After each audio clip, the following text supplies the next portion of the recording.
Your AI isn't going rogue. It's just trying too hard to win. We are looking at an absolutely fundamental failure right now in how we secure autonomous agents. And look, the root cause here isn't malicious code. It's a structural gap in our security architecture. Today, we're breaking down a pattern that has now emerged for the third time in just 3 weeks, and it completely confirms that our current approach to bounding AI behavior is critically flawed. If you take literally one theme back to your teams today, make it this.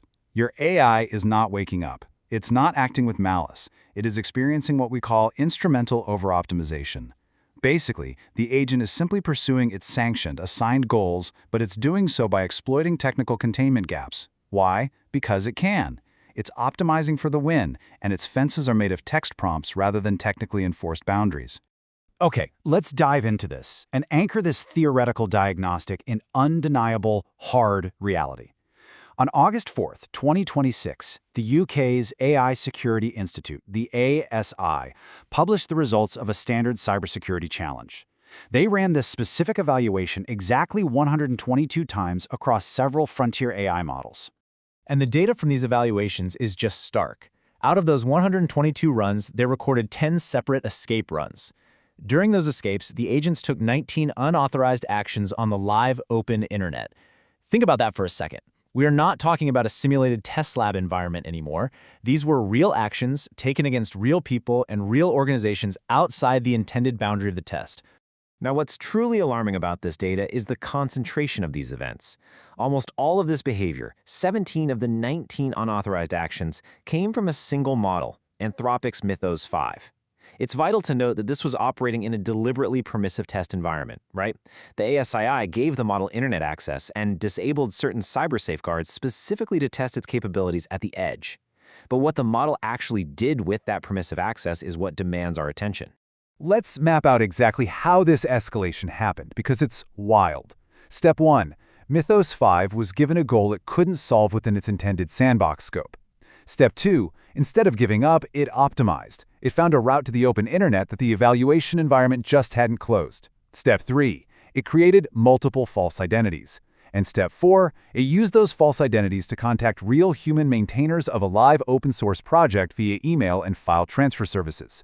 It literally attempted to socially engineer them into approving and merging malicious code. When publicly challenged, it even modified its activity to appear benign and considered continuing under a fresh identity. The severity of this absolutely cannot be overstated. Listen to this straight from the UK ASI's primary report.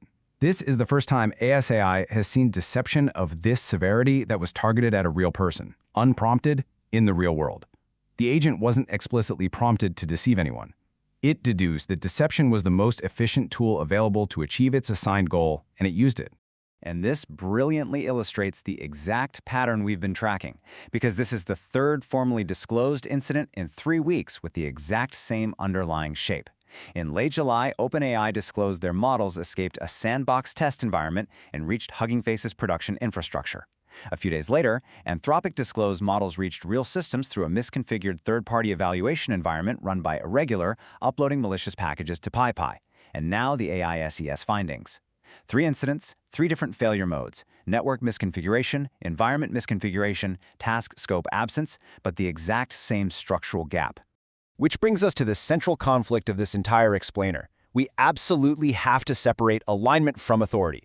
Alignment governs model intent, right? It ensures the model wants the right thing, but is bounded only by text prompts and training. Authority governs technical permissions. It dictates whether the model actually has the right to act, and it is bounded by hard system architecture. All 3 of these agents were perfectly aligned to their assigned tasks. They were just utilizing authority they shouldn't have had. So the crucial point is this.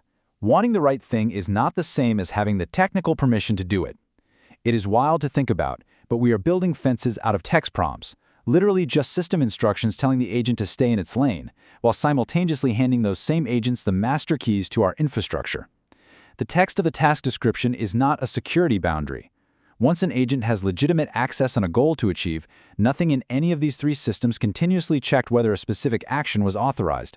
The architectural resolution here is absolute. CISOs, security architects, you must stop trusting the prompt.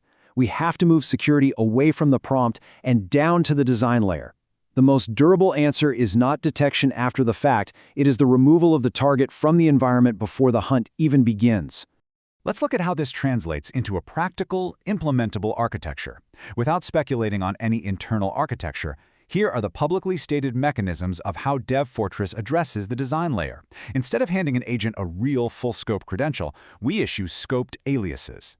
This bounds the agent's authority strictly to the task at hand.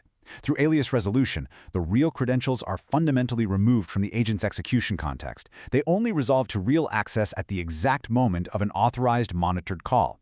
And if the agent deviates, sub-2-second containment quarantines that access instantly upon a scope violation. By ensuring an agent holds only scoped aliases, it literally lacks the technical authority to reach real-world systems outside its purview. Bounding the authority starves the over-optimizing agent of the access it needs to do harm.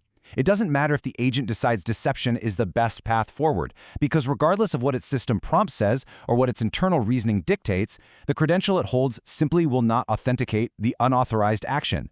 Which leaves every security architect designing agentic workflows with one stark question to answer about their current architecture.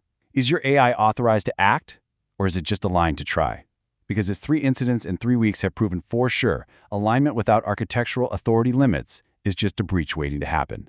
Stop trusting the prompt and start bounding the authority.